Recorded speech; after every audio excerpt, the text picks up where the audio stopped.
lot out there that I'm happy with.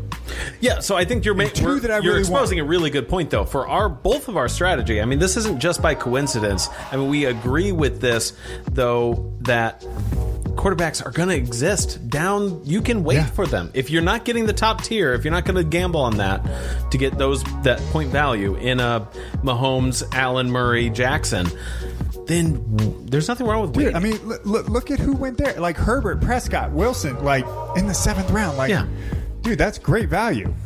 Like Dak Prescott could easily be a top 5 dude. Sure. So, I mean, I love what they have there. So plenty of quarterbacks. You can give it time, but Eric, you feel like it might be time to add that to your team. Kelsey, Eckler, Jacobs, Michael Thomas, DJ Moore, Tyler Lockett, Chase Edmonds. I'm going to go ahead and shore up a little bit more of my wide receiver core. I'm taking Sutton here. Oh, hold on. I got to actually resume the draft there. We paused for a second. I'm going to go ahead and take Cortland Sutton at this was at 804. Mike Davis, Jalen Waddle, Raheem Mostert, Noah Fant, Ronald Jones went off the page there. Cole Pops, that's Ty. That's me. Back on the clock at the 810. Who you got? Well, as you pointed out, I am the only team at this point without a quarterback. Besides me. So besides you. Yeah, that's right. You took Sutton.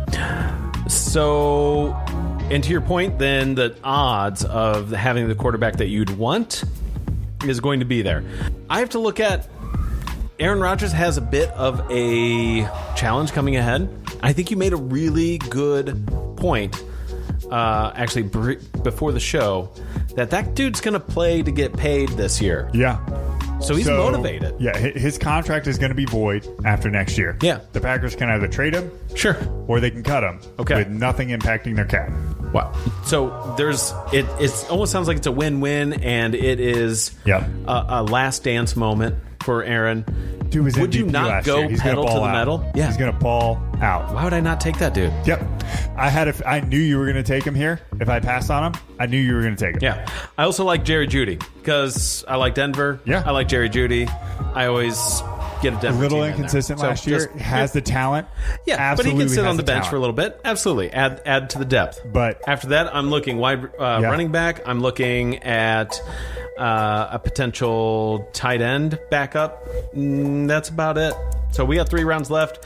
So I'm just kind of telegraphing on future strategy on that. There isn't a whole lot in the bottom rounds. I mean, how many times have you drafted fantasy? If you've ever played fantasy before, you should know by now that those last 3 picks or so, you're likely not winding up with them by the end of the season. You got to play the game. So here's what you want in your bottom rounds. You want someone that has upside that you're going to know week 1 that you can either play them or keep them, or you have to get rid of them.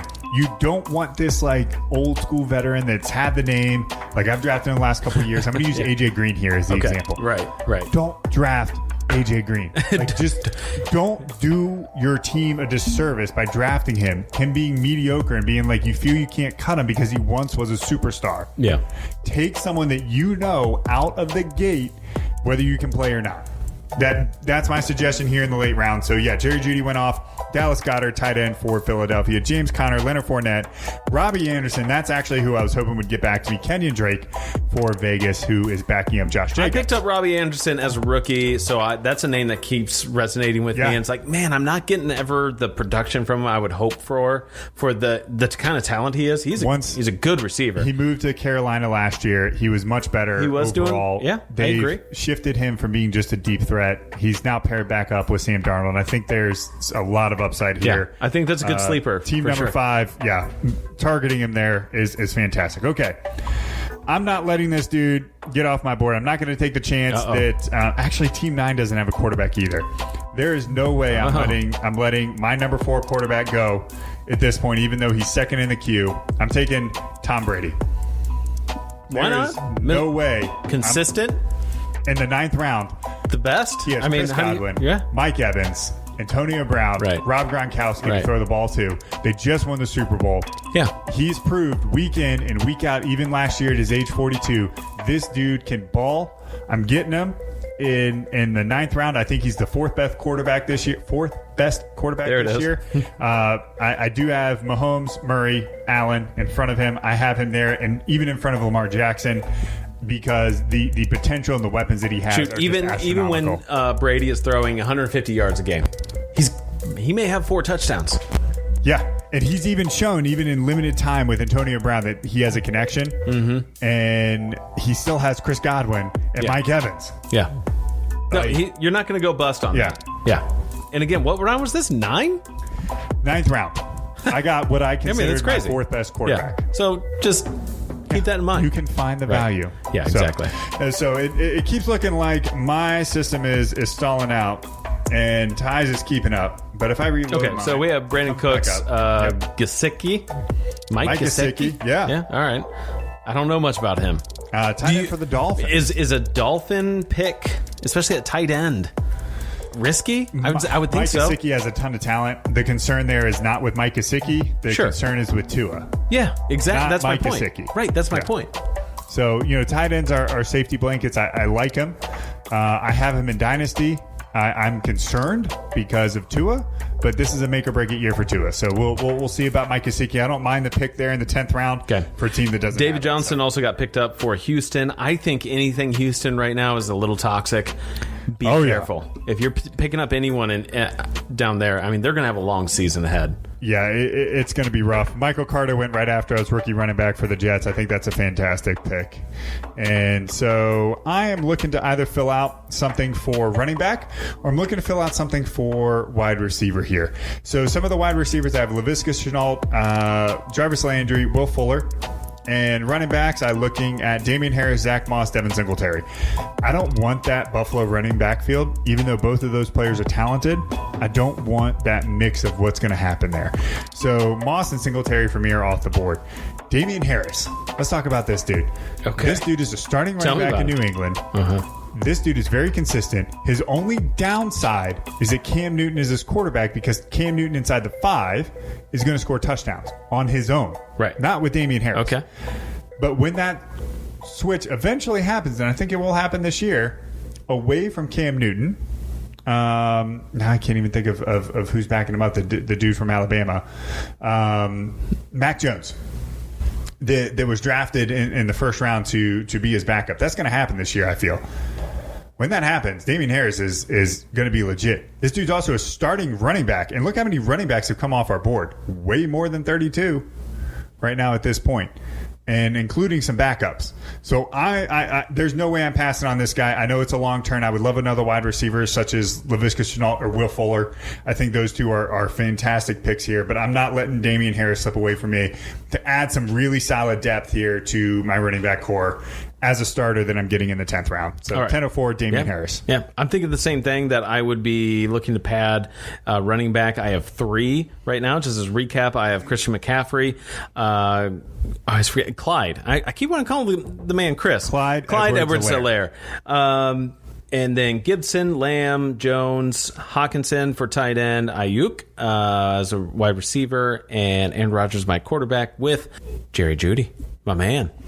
Yeah, solid team, Ty. Solid team. I feel good about it. So I'm coming in thinking, well, what do I want? I think probably a running back, just to, again, diversify, add the depth, get someone in there right now. They're still a couple rounds behind me. I do get the 2 picks. So what do I look at? I also like looking at taking a gamble as well at any rookies. So I see who's around as a rookie. There is a reason why a filter is rookies only in most any draft that you're going to find, because those are those unpolished gems that are going to blow up and be those Patrick Mahomes, be the in fairness, Patrick Mahomes did not play but 1 game his rookie year. Okay, fair enough. FYI. Who am I thinking of? Wide receiver Odell. Beckham, I mean, hit the scene like week 2 was 4 touchdowns, and it was like the man to grab. So the point is, don't ever forget that the rookies are untested. They may show up and come to play. So I'm looking around. I think I actually don't mind who the running backs are here at this point. So also, A.J. Dillon, Hines, Nyheim Hines, Gus Edwards, who just got a contract, Tony Pollard, the backup to Zeke. That would be the only person to say don't take, is because he's the backup to Zeke. And unless Zeke gets, I think that's strictly for the Zeke owner. But Kenneth Gainwell. Yeah. Having a little bit more pick. eyes on Hines last year, because just watching the committee in Indy, he'll get some chances. I think I would pick him up. And then in addition, I may just want to go ahead with, again, a rookie. I mean, Trevor Lawrence is still on the board. I don't know. You going to back up Aaron Rodgers? I mean, do you really need to want back to do up? that? Not necessarily. I mean, you're right. You can always pick up someone. Yeah, so just getting Aaron Rodgers in the 8th is essentially like getting Patrick Mahomes in the 3rd. Like, true enough. Unless Aaron Rodgers gets injured, you're not starting. Right, and then there's going to be talent. So I guess driving the point that there are still going to be quality players at the quarterback position. So really just looking at rookies alone. That's always going to be the case. Yeah, we got a guy, wide receiver Rashad Bateman for Baltimore. Mm-hmm. He's available. We got Elijah Moore, Justin Fields. Well, we got a couple quarterbacks. And Philly. I mean, I like someone who can start in Philly. However, I would have to do a little research and see what the deal is there. Kenneth Gainwell is the backup to Miles Sanders. Yeah. But I think Philly has showed their cards that they don't believe as Miles Sanders is a 3-down back, and that's why they drafted Kenneth Gainwell. Yeah. So maybe there's an opportunity. So things to just keep in mind. Again, last 2 rounds, I mean, shoot. When you get to this point, like we talked about, this is the upside. This is where you want to figure out right away if this player is going to play or if you can drop him and go get someone else. On the tight end, I just flipped over to that and not even looking at rookies. Gronkowski? Gronk's still there. Still there? Now, I know... Yeah, you got Hawkinson. I mean, is that something you really want to back up? Probably, because he has been lackluster. I mean, is that a position you want to play with and make that decision every week? In the last 2 rounds? Absolutely. Okay. So honestly, going through all that... Asking the question. See the process? Oh, yeah. I would say so. Okay, there we go. So we had Nyheim Hines, Robert Tonyan coming off the board. Bunch of quarterbacks. We have Trevor Lawrence, Joe Burrow, Jalen Hurts, Matt Stafford, Rob Gronkowski off. I am on the clock. I just want to say, I think the computer just would not allow Burrow, Lawrence, and Stafford to stay on there any longer. Yeah, they were pushing off the board. Like, oh no, there's no way they go undrafted. This really helps me because I was really hoping for more position players at the back end here. So Will Fuller, Marquise Brown, Antonio Brown for wide receivers is who I'd be looking at. I missed him. A.J. Dillon, Gus Edwards, Tony Pollard. I think Antonio Brown's a good pick. It's a smash. Right. It's a smash. It's a smash. I get it. It's a name. But once he came in week 9 for Tampa Bay, he was healthy. Dude was a top 36 receiver every week. He's someone I can always plug if I really need to. The upside's gone for him. Yeah. Like the he's not getting 3 touchdowns. Like wide receiver 1 ceiling is gone. Right. But he's going to have some explosive weeks. And if I can play the matchup right, it's good. But even on a bad week, he's still going to give me a consistent play of 5 for 50. Yeah. Maybe a touchdown. When you have a bunch of other players on bye week. This is Antonio Brown. You plug and play. It's not even a question when I look at this. I'm going to take a running back on my next pick here, and not a single one came off the board. So Logan Thomas, Ryan Tannehill, Will Fuller, Curtis Samuel, Deshaun Watson, Irv Smith came off the board. I'm back on the clock. I'm rounding out my team. I'm going to take my last running back. I'm taking the back up there in Green Bay, A.J. Dillon, who's going to be involved in the game plan this year. Going to be a 3rd down back. Going to get a lot of the passing work. I am in love with A.J. Dillon this year, especially in my last round in the 12th. That is an absolute steal for value for me.